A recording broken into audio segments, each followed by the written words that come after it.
Okay. Start from the Mishnah. Zokin Mamre. I'll keep asking. Let's see how we translate that. Like a headache. This is another thing that would be Zokin Mamre would be another capital punishment case, which would be strangulation. This is his Mamre. He rebels against Alpi Bezdin, the word of the High Court. Okay. It says in the pasuk,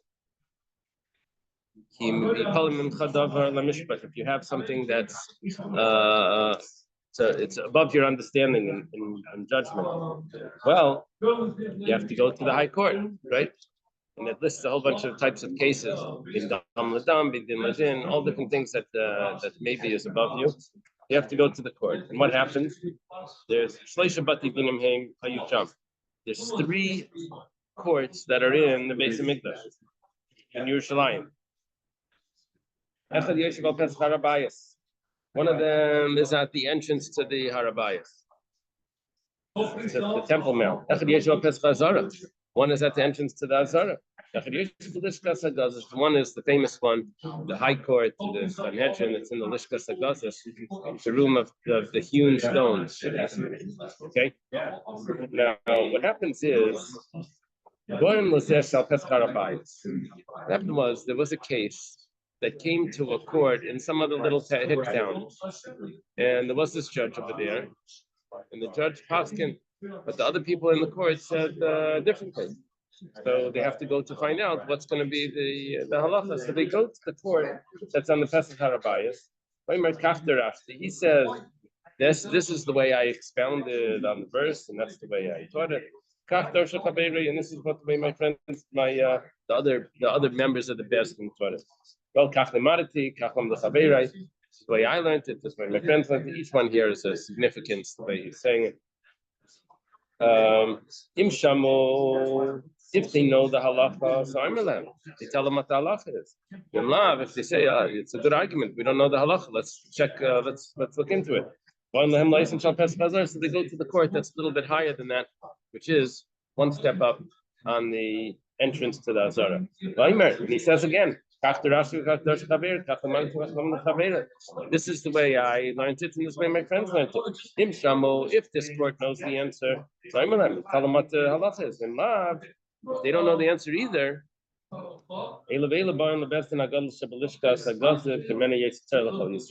to the High Court, from there the Torah goes out to all of Israel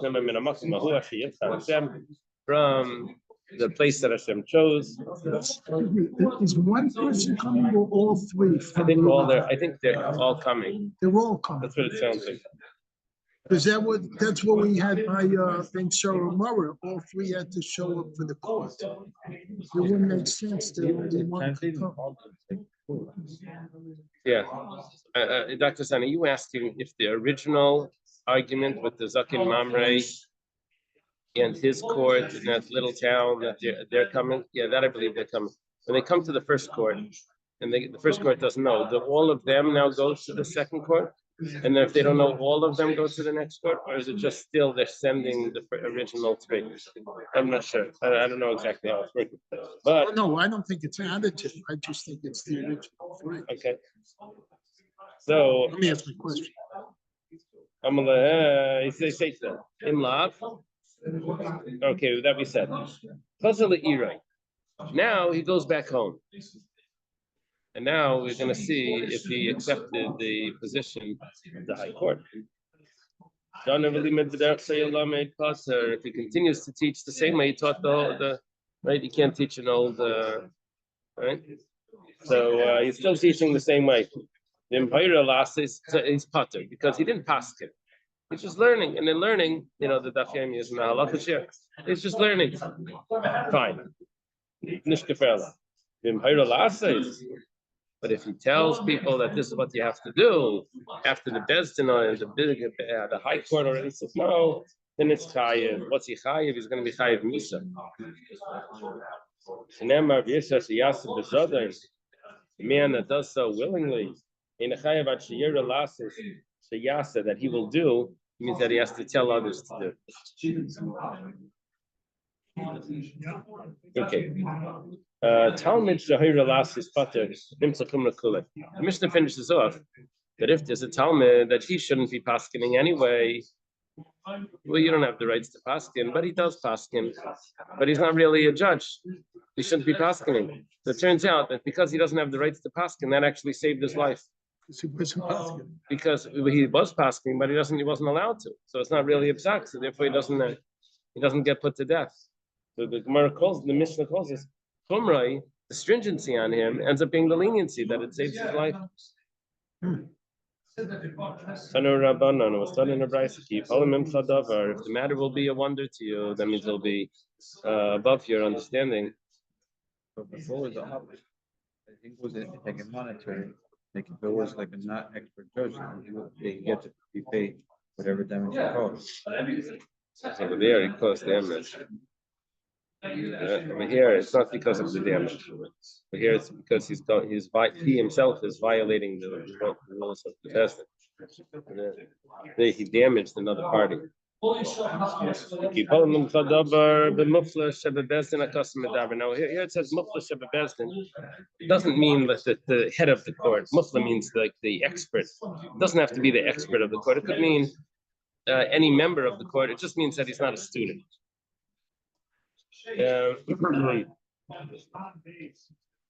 Mimcha, we say ki pali mimcha davar if there's a matter that's unknown to you. What does it mean to you? This is talking about counsel, which is referring to making leap years. Yeah, referring to making leap years. The intercalculations of adding the extra month of Adar. Now, where do you get that from? That Mimcha is the Yayetz, and that's referring to this. Well, it says like this. Hey, no, the pasuk says, Mimcha Yetze Cheshev Al Hashem Ra Yayetz B'Liyal. In this pasuk in Nachum, one of the minor prophets, says that from you will come out someone that will consider regarding Hashem evil counsel, and he uses the word from Nimcha, uses the word Yayetz. Okay. Then the pasuk goes on and says davar, a matter. What does it mean, a matter? It says the matter is referring to zu halacha, referring to halacha l'maishem misinai. It means what we're discussing now is that the Zakin Mamre is paskening about one of these things. Maybe he's paskening about the leap year. Maybe he's paskening about halacha l'maishem misinai, lemishpat, regarding a judgment, the hadin. The din, for some reason, it says that it's Gzeir Shavat. Okay. Bein dam ledam, between blood and blood. What is that referring to? Between the different types of bloods, there's a dam nida, bein dam nida, whether it's dam nida, dam leda, or dam ziva. All of those types of bloods he's passing them out, and he's arguing with the other members of the court regarding all of these cases. Bein din ledin, between a judgment and another judgment. What does that mean? Bein din nefashos, whether it's din nefashos, dinim mamonos, whether it's dinim mamonos or dinim makas, whether it's something that gets lashes. He's paskening and he's arguing with so all of these would be cases that a person could become a zakin mamre if he doesn't accept the psak of the bezdin and he continues to hold his opinion. A nega between one spot of leprosy and another, which means whether it's a spot on a person's flesh, on his skin, whether it's on his house, or whether it's on his clothes. Divrei, Pasuk says, Divrei rives b'sherecha, words of arguments in your gates. So Divrei is elach haram marach me'ektations. These are things that are consecrated. That's what's called Divrei, words of, because it's made consecrated by words. Rives, which means conflict. Zu ashkas saita v'rifes egla, taras mitzayra. What does that have to do with rives? Well, how did this woman become a saita? Because she was arguing with her husband, she decided to go seclude herself with another man. And Arifa Segla, maybe was doing a fight with someone. And that's how he ended up dying. The person, right? They had to do the Egla Rufa. And Taras Mitzayra is because Lashon Hara comes because of conflict. Yesharecha in your gates, so like a chichul payah. We're going to have to figure out what the argument is in each one of these cases. We say the Gemara is going to give examples of what could possibly be the argument that they're arguing and they're paskening. We'll see.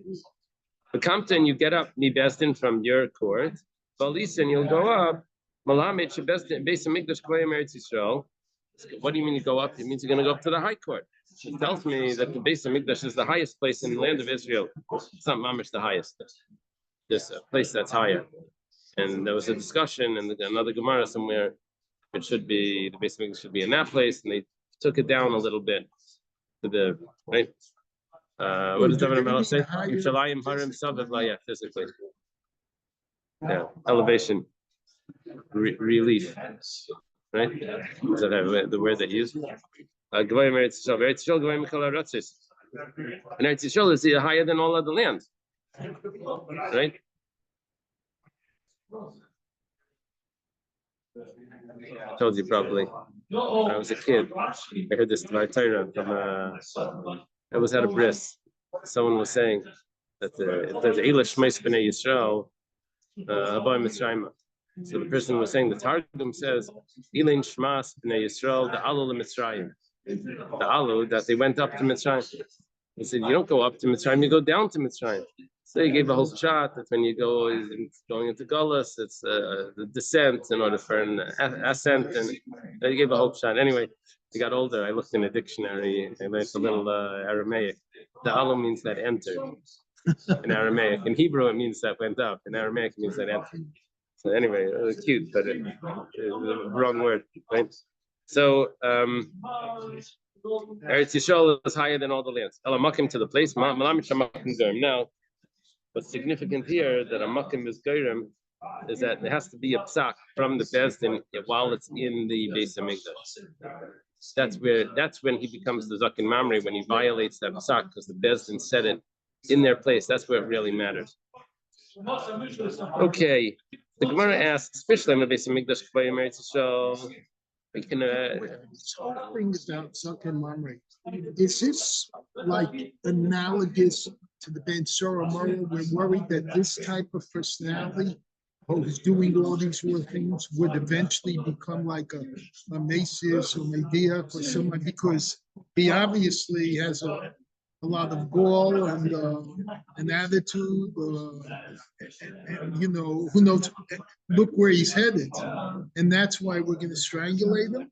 Or is it just, this is a separate type case? Because the last place he can possibly go is El Hamakom. Even though you read that as where the High Court is, I'm thinking of Hamakom in the Chemistan.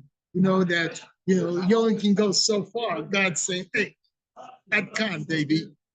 I don't know if this is because of what it's going to lead to, or if this is the psak because this is what it is right This now. is bad enough. Yeah. That was my question. I'm not sure. Well, Bishlam Beis Hamikdash, Eretz Yisrael, we can accept that Beis Hamikdash is higher than the rest of Israel. It's Valisa. It says that you go up. It says in the pasuk. We don't need more than that. We don't need to measure it, right? How do they measure sea level? Is there a way of doing that? How do they measure how high it is above sea level? How do you measure how high sea level is? Yeah, I mean, when the sea is very far away, how do they know? Like, they give you a number of how high it is above sea level. You make a hole, I guess. You put in water wherever the water stops at sea level. I don't know. And then Okay. you see Anyway, so it's here. They don't need any of that. It says in the pasuk. Elisa, go up. How do you know that Eretz Yisrael is higher than all the lands? Days are coming, says Hashem. You won't say anymore the life of Hashem that He brought you out of Eretz Mitzrayim. He brought the Bnei Yisrael out. He brought them up from out of the land of Egypt. You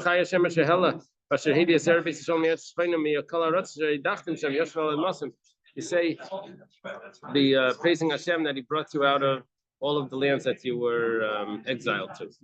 No, He does not brought you out, but He brought you up. Brought you up? Oh, that means, what do you mean, up from every single land? He brought you up to Eretz Yisrael. See, Eretz Yisrael is higher than all the lands. Tanu Rabbanan, sudden the Bryce, Zakin Mamre. Could be.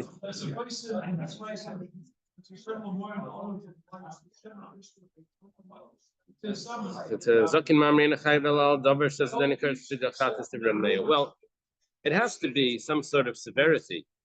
in order for this person to get killed, he has to be talking about a specific, interesting halachas that are very significant. Someone's going to get strangled here. So Reb Meir says it's referring to the type of halacha that he's arguing with his members of the other members of the court because it was a daina kares. If it's intentional, he gets the punishment of kares.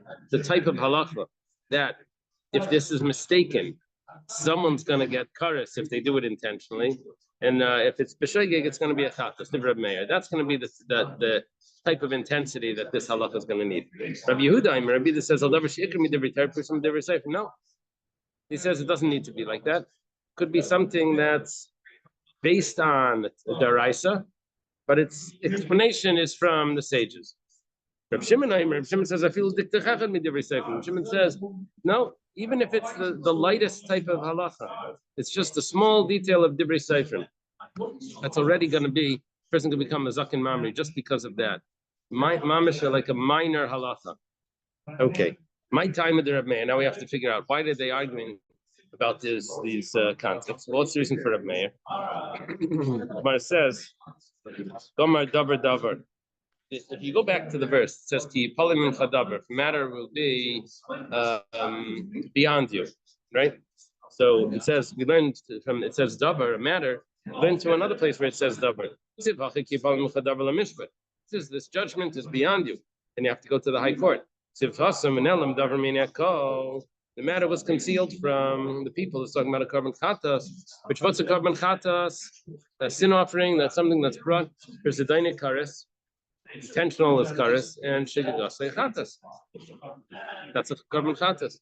So it says over there the word davar. So we learn davar. That's the case. Malon davar shechayv al zedani kares shigidasei chatas. Afkan davar shechayv al zedani kares al shigidasei chatas. That's how Reb Meir gets his teaching here. That the case that the Zakin Mamri is arguing about could lead to a kares. Rabbi Yehuda says differently. It says, Al-Pia Torah Sher Yerucha, according to the Torah, that you pass a ruling, Ad Ika Torah Yerucha. It has to be Torah, which means the biblical text. It also has to be a Yerucha. There also has to be a ruling that's done by the sages. So it has to be based on a biblical text plus a ruling of the sages. That they will say to you from that place, Afilu Kaldu says Ahu, sounds like even if it's the slightest matter. Afilu Kaldu, even if it's minor. Okay. Amalei Ravuna Barchina L'Rava. Ravuna Barchina says to Rava, we had a brisa before. Tana Rabbanan, the first brisa that we quoted. And it's explained each one. What does Mimcha mean? It means the calculations of the calendar. What does it mean? Dabar, this is talking about Allah Mishmi Sinai. What does it mean? Din? That's talking about Gzer Shava. What's Dam Ladam? That's Dam Nida and Dam Ziva and Dam Leda. What's the din? That's din in a whole bunch of things of it. Now, the problem is that you gave me so many cases. According to Reb Meir, he restricts all of these cases to a case that's Zedayne Kares Shegazei Chatas. It needs to be Kares. So now he says, Rafuna Barchina says, explain to me that brisa, each and every case, according to how you can get a Kares out of each one of those.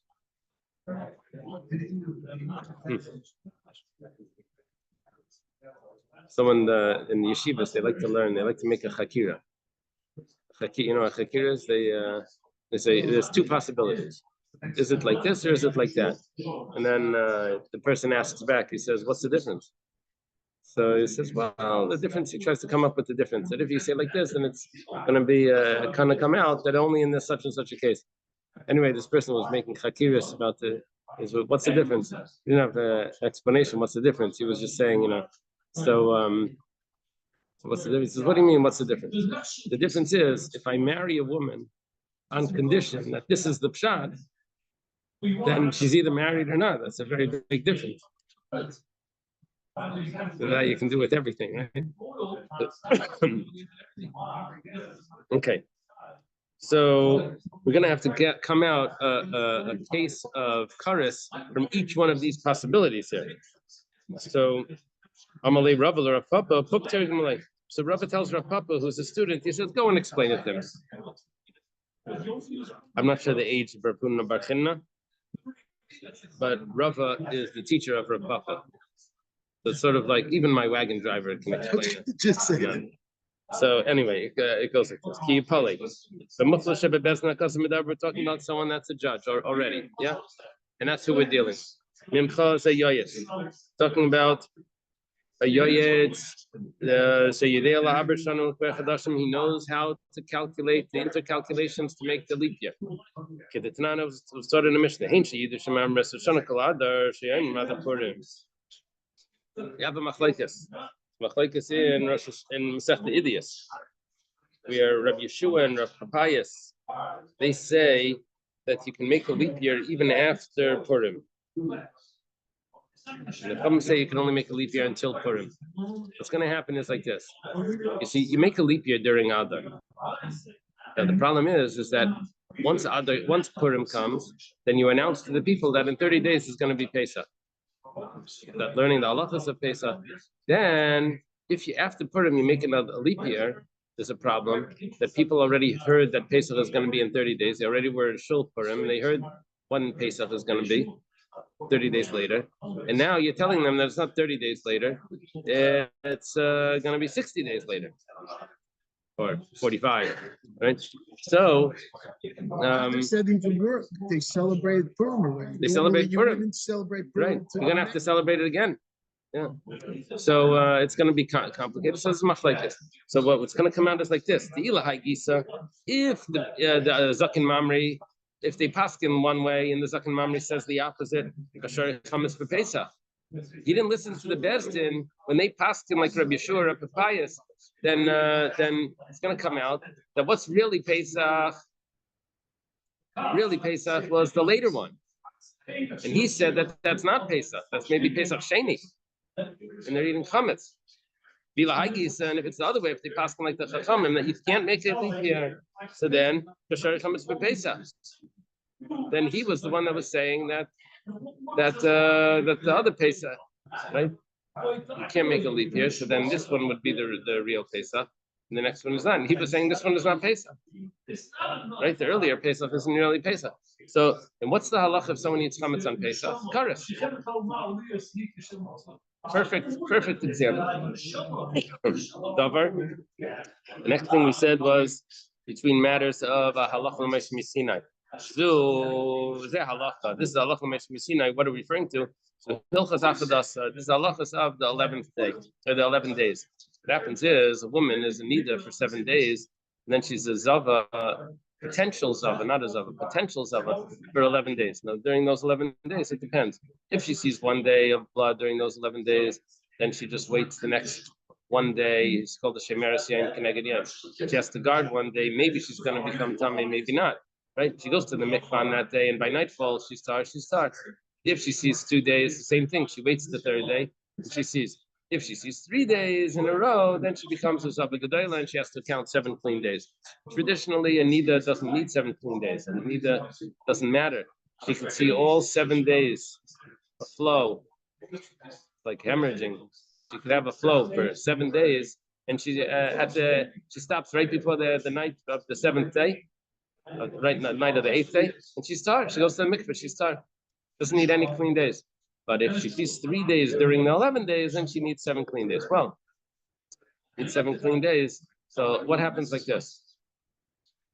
She has to see 3 days in a row for those to become a Zava Gedola. She needs 7 clean days. So let's say she sees on day 1, 2, and 3. Okay, so then she's going to be tamei until day 10, right? To count the 7 days. Let's say she sees in middle, so it doesn't matter as long as she can get 3 days in there. What happens if she sees on the 11th day? Does she have to wait the 12th day? Maybe it's going to be another tamei. No, because you're already after the 11 days.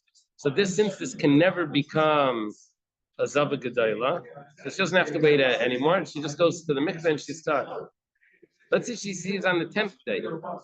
No, let's go back first to the 9th. Let's say she sees on the 9th. Well, she sees on the 9th, she has to wait the 10th. Because maybe she'll see on the 10th, maybe she'll see on the 11th. It should be a Zava Gedola. Because the 7 clean days can continue on after that. But just the first 3 days, the 3 days of seeing has to be during the 11th day. Let's say she sees on the 10th. It says Itmar stated like this: Asiri, she sees the first time on the 10th day of the 11 days. Rabbi Yechon says you have to count the 11th. You have to check the 11th day. Maybe she's going to meet the wife. The 10th day is just like the 9th day. It could have one more day of the 11 days where she could be tamei. It could be a Zava Gedola, but it's going to still part of the 11 days where she might see blood. Shemanakim says no, since she can never become a Zava Gedola, so there's no point in waiting one more day to check. It's not going to be a Zava Gedola anyway. So therefore, she doesn't have to. So there's a machlekes here between Rabbi Yechon and Shlosh. Rabbi Yechon says the 10th day is like the 9th day, just like the 9th day. You have to wait an extra day. You have to wait one day and then another day to see if she becomes tamei. And right, and maybe she'll be a Zava Gedola. So you have to wait. Asiri kachadasar, that the 10th day is like the 11th day. The 11th day doesn't need waiting, so to the 10th day doesn't need waiting. So comes along the Zaken Mamre, says I pass like Rabbi Yochanan. Comes along the Sanhedrin, says we pass like Rish Lakish. It's going to come out is that she may be, if she sees dam during the 7 clean days, it's not dam nida, it's dam ziva. And then all the halacha switch. So it's going to mess up her whole thing. Is this what type of blood is she seeing? And that's going to be Issachar. Depends on how we pass it, like Rabbi Yechon or Shlakish. So here we have a case of a halacha mishmi Sinai, where we have a machlekes where maybe the Zaken Mamre is going one way and the Sanhedrin is going the other way, and it's going to be Issachar. Mishpat. Next case. Zadin. This is referring to judgment. Gzer Shava, right? Gzer Shava. Din bitay me'anesasek. Oh, you're supposed to take out one of the dins. Bitay me'anesasek. This is if someone has a daughter from a woman that he's not married to. Right? A woman that it's over here, it says he raped her. And the Sasa is a woman that he raped. It's not really his daughter. The question is, we know that his daughter's daughter, his grandchildren, is going to be Chaya, right? We learned that. What about the daughter? So I think we understood that naturally. Anyway, whatever the case is, what type of punishment is it going to be? It says, no, it says by his wife's daughter, we know. His wife's daughter, but this is not his wife, right? So it says Asya, the Damar Rav Yitzchak, Damar Rava, Amar Le Rav Yitzchak Rav Dumi, Asya Heina Asya Zima Zima. We learned from Gzer Shava that what the halach is going to be, that Bitei Ben Asasya is also going to be Zedaine Karis. Yeah, it's going to be Karis by them. So here we have a perfect case of Gzer Shava that is. Bein dam ledam, between different bloods. What are the different bloods? Bein dam nida, dam leda, dam ziva. All of these could be kares by any of these. Well, what's the case of dam nida that's kares?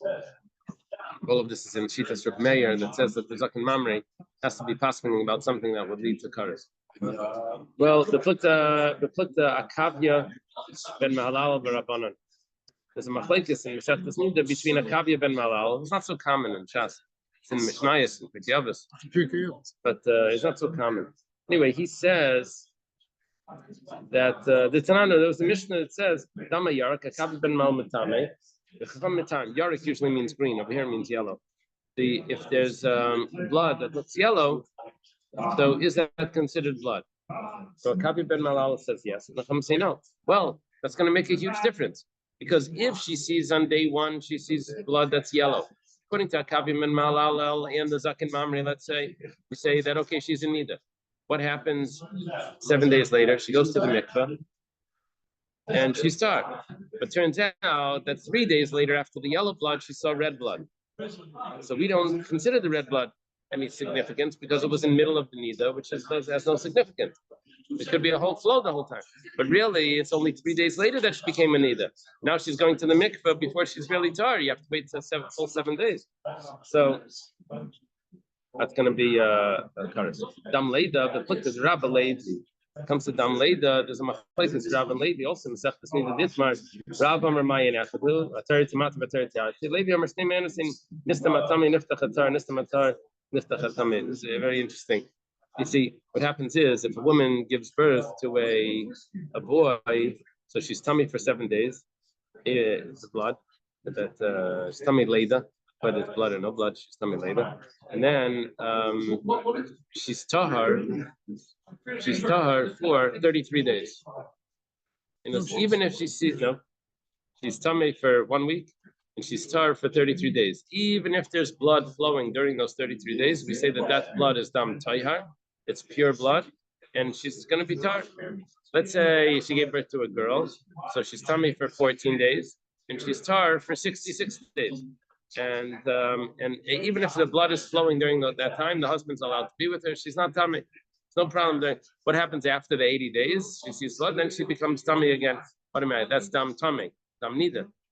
In the middle, it's dam tayar. That's okay. Well, what happens if the blood is flowing in between the 7 days and the 33 days, or between the 14 days and the 66 days?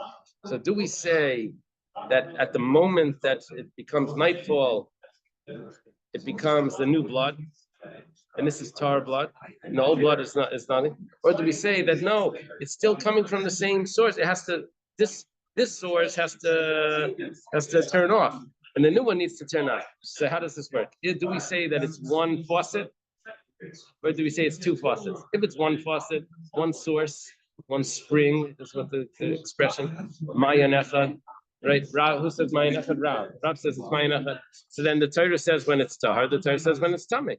So the moment that the time changes, the blood changes. But according to Levi, no, it's a different source. If it's a continuous flow from the previous blood to now, so she's still going to be tummy from the previous one, or the opposite. Or if it's the end of the 66 days, it's the 80th day, right?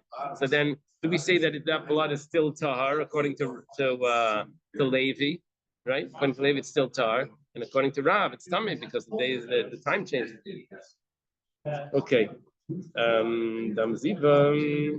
I have to pause for 2 minutes. Give me a second, okay? Okay, we're holding by the two dots over here. You see that? What time is it by you? It's the middle of the night. It's now 3:13 a.m.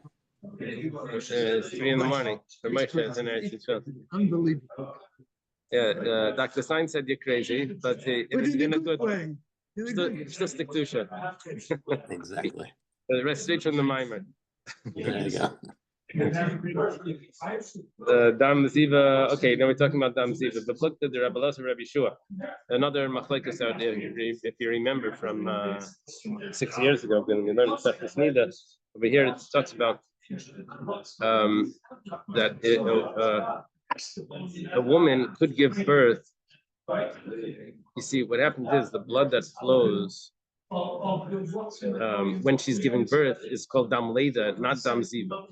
But let's say it was during the 11 days when she gives birth, and she has blood, and she gives birth. So it depends. If the birth was, listen to this, if the birth was without a pause between the labor pains, and there's no pause, there was no respite from the labor pains. She went straight from the labor pains and the blood flowing straight to the birth. So then we say that all that blood that was before was all really birth blood. And she's so tummy for whatever, to 14 days, whatever. She doesn't need 7 clean days. But maybe she gave birth and that blood before was dam ziva, and she needs 7 clean days. She needs 7 clean days. It's going to change the whole halacha. Instead of waiting 7 days for and then it automatically becomes dam tayar, or 14 days if she gave birth to a girl, she has to wait 7 days after that. It's going to change all the halacha. Well, it goes like this. There's a machlekes of the put the Rebbe Shishter shleishi yamim. Ishter means she was having contractions, labor pains. You say pain or pain? Labor pains. Pains. And sometimes they use the word pains. Pain with the G. Pains. No, this is pain. Pain. Okay. So and she was 3 days, she was seeing blood and having this pain during the 11 days. If it let up the pain, so it was like a respite from the pain for 24 hours. Then when she gives birth, so because the pain let up, that means that the blood before was not labor. The blood before was Eva. She's going to need 17 days later. Shoimer says, no, it's not a respite of 24 hours. So it says it needs to be Shabbos v'yomer. Not just any 24 hours. Not like 12 o'clock today till 12 o'clock tomorrow. It has to be a complete 24 hours, like a Shabbos 24 hours. That means it starts on the night and it goes to the following night. That's what needs to be let up. It could be comes out could be 36 hours because you have to get that in, right? So it goes on, he says, what we're talking about over here is that the respite was not from the blood. Respite is just from the pain. If the pain stopped for that amount of time, so then that would switch her status from being a Yeledes Bezoiv to just a regular Yeledes. Is she giving birth during the days of Ziva, which would require 7 cleaners, or is she a regular Yeledes? Well, that's the case. Then we have now another machlekes that maybe the Zaken Mamre would pass in one way, the Sanhedrin passing the other way. This is going to change the halacha regarding kares. We have the case exactly according to Rabbi. By the way, I just looked up the difference between pain and pang. Pain is mamish physical pain. Pang is the emotional, like guilt, when you have pain from that. Oh, really? That's the English word? Where's Yitzhi? I'm sorry? Where is Yitzhi? No, but in Yiddish, Heinik. Isn't there a Yiddish word? Heinik? Heinik means to cause, not a check. Heinik means to cause pain. Maybe guilt. So I think that keeps on giving. I just think it's an older English, the pain. And it's like, it's because it's an old word, they say pain. Okay. Anyway,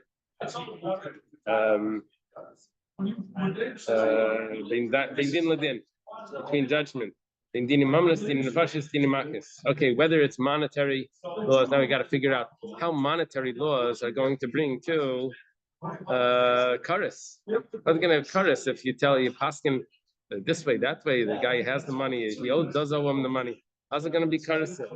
Well, in the first word, is put the Shmuel Rabbavo.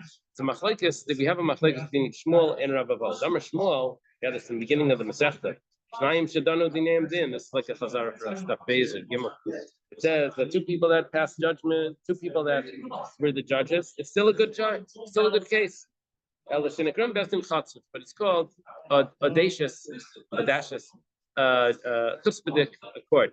The explanation that they we use gave, the term insolent. Insolent. Disregarding others. Right. The reason why we explained, we added in another pshat, besides that they're ready to pass them without a third judge. But the other pshat is that usually when they leave, then no one knows which one paskin for who. All you know is that there was a majority, but each judge, maybe he paskin according to me. But if you only have 2 judges, then the only way that the verdict came out is because both of them agreed. Both of them agreed, so they don't care about the other person. That's insolent. They're, okay. Well, you gave us the story of those people that walked out. They paskin, they walked out.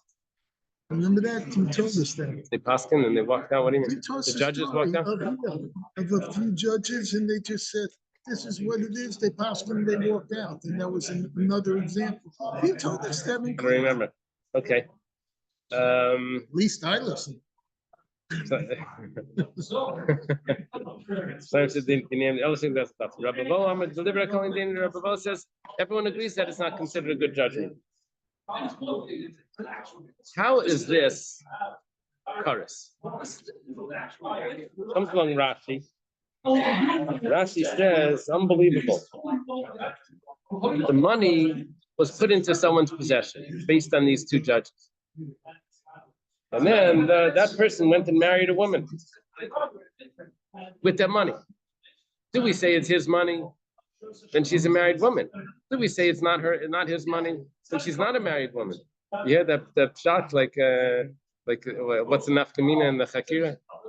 You know, if you marry a woman with this money, you come out with the nafkamina. That's the difference. Okay. In the fasces. Beflooked the Rebbe Barabanan. This is the Machlekes Rebbe and the Rabbanan. The Tanya was talking about Rebbe Emmer Nasat Nefesh Taf of Nefesh was Mammon. Someone intends to kill one person, but he ends up killing another person. So Rebbe says that he has to pay money. And the Rabbanan say that he's potter. However, if the inheritors grab the money,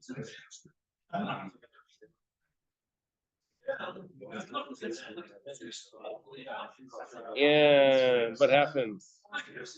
And they marry a woman with that money. According to Rebbe says they have to pay that money. So then it's going to be mekudeshes. According to the Rabbanan, it's ain't mekudeshes because that person doesn't get money, right? So that's what's going to come out of here. Well, you say that this is going to be a case of money. Maybe we had this before. This is when they're fighting and they ends up killing the woman, right? Not just the fetus, but actually the woman. So is there a monetary payment for that? It says that the word nesina above, right? That you have to give. If the fetus dies, they have to pay money for the fetus, right? They're fighting and the woman they hit a woman. And the fetus died, they have to pay money for the fetus. And also says in the scene over here, that's the way Rebbe learns. What about lashes? We put to the Rebbe Yishmael Barabanan. Machlekes Rebbe Yishmael and Rabban B'Tanan, Makas B'Gimel, Mishum Rebbe Yishmael and B'Chaf Gimel. 23. Now, This is the woman that got too physical, right? With her. No, manually. That's not that story. That's a case in Sefer Dvarim. This is a case in Sefer Mishpatim. Two men are fighting, and they end up hitting a woman, and she was pregnant, and the lady miscarriages. They have to pay much. But if the woman dies, it says you have to give a life for a life. So Rebbe says life for a life doesn't mean that you have to actually put the life for a life. It means money. Why is it money? Because he didn't intend to kill the woman. He intended to hit his friend. The woman was too close. Now, what happens now is that if Makas was given in a case where you can't, because there were only 3 judges, so Machlekes if you can give Makas. So now the person was bruised. Does the person get money because he was bruised? Because that wasn't. So it depends how we paskin how Makas is given. So if we paskin that this is a case of Makas, then he doesn't get money. If we paskin that it's a case where he should get Makas even with 3 people, with 3 judges, not 23 judges. So then you should get the money. Now, if someone uses the money that he gets and he marries a woman with that money, then is that woman married? It's going to be a machlekes. Okay, let's leave it over here. We're up to Bein Negel and Nega.